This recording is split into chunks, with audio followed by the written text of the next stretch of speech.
Hello, and welcome to Universal Design for Learning and Assistive Technology, presented for you by Claire Haja.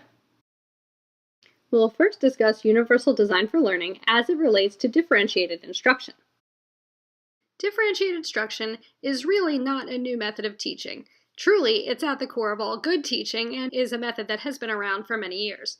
Differentiated instruction happens when the teacher actively plans to include different strategies before the need is evident with one particular student. This could include planning to use pictures and visual aids before one realizes that you might actually have a visual learner in your room. Universal Design for Learning is very similar. In Universal Design for Learning, we're considering a framework, an education-minded method of building a lesson. UDL considers people and how they learn. With UDL, a teacher anticipates lesson strategies before the need is evident, much like with differentiation.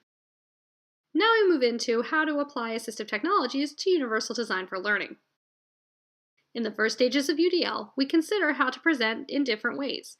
Lectures alone can certainly be boring, and I think we all know that. In some cases, students are able to focus, but in others, lectures are very difficult for students to connect with. A change in delivery style keeps things fresh and allows students to latch on when they feel a connection to the particular style being presented. Students today are very comfortable with screens, so a lot of assistive technologies that can assist with the presentation of information involve screens. Presentations can be made using Microsoft PowerPoint and Google Slides, of course. Teachers can create videos with captions and allow students to play them using headphones. Teacher-made demonstrations in video format where students can watch and then play back and repeat as many times as necessary. And screens also lend themselves wonderfully to flipped classrooms. By storing videos through YouTube, teachers can allow students to watch videos anytime they see fit. Our next stage involves engagement and finding ways of stimulating interest and motivating students to work. Worksheets and dittos are really a thing of the past anymore. Students can focus, but with all our access to assistive technologies, why not use them? Changing the engagement style keeps things fresh, much like with changing presentation styles, and allows students to latch on to what they feel a connection to.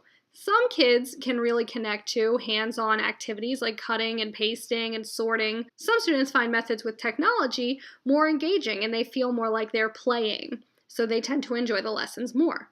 Screens can be used to engage students using videos with captions, movies, Edpuzzle videos, Reader's Theater recordings, and online games that reinforce lesson content. Edpuzzles in particular are really interesting because, like with videos that a teacher may select or create themselves, where a student can watch and repeat, in an Edpuzzle, students are also offered an opportunity for formative assessment where a teacher can upload questions that will automatically pause the video and ask students to engage and follow along as it is playing. And now we move into actions, changing the ways in which students can express their knowledge. At the end of any unit, at the end of any lesson, we always expect the student to demonstrate what they've learned. Assistive technologies that help us do this include presentations, storyboardthat.com, where students can make comic strips, Powtoons, video editing software, publication software, word processing, and 3D printing. With Universal Design for Learning, our goal is to give students the freedom to express their learning in whatever medium they see fit. If the end goal is for a student to demonstrate their understanding, giving them the option for how they will show what they've learned is really the key. Canva and lucidpress.com are two publication editing softwares.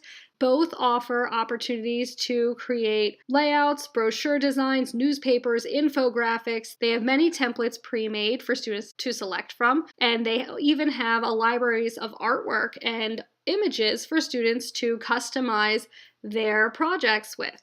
And even students who aren't particularly into arts and crafts can get behind the ease of creating something so beautiful, but using the internet. And certainly all of these options for students to express their learning makes it more exciting for the teacher rather than grading, say, 45 written essays.